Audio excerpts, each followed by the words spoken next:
राज्याचा कृषी जीडीपी सन 2047 पर्यंत 55 अब्ज डॉलरवरनं 500 अब्ज डॉलरवर नेण्याचे उद्दिष्ट ठेवण्यात आले आहे।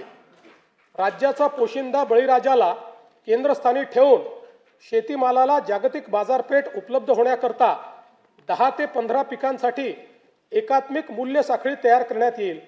शेतकऱ्यांना सुलभतेने सेवा देण्याकरता ॲग्रीस्टॅक, महावेद, महाडीबीटी आणि इतर डिजिटल प्लॅटफॉर्म्सद्वारे शेतकऱ्यांसाठी एकात्मिक परिसंस्था निर्माण करण्याचे उद्दिष्ट आहे।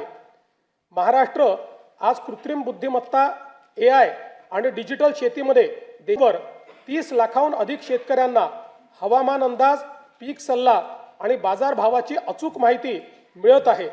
हा प्लॅटफॉर्म खऱ्या अर्थानं शेतकऱ्यांचा डिजिटल सहकारी आहे। आदिवासी शेतकऱ्यांसाठी आम्ही महाविस्तारमध्ये देहवाली भिली भाषेचा समावेश केला आहे। लवकरच इतर प्रमुख आदिवासी भाषाही यामध्ये जोडल्या जातील।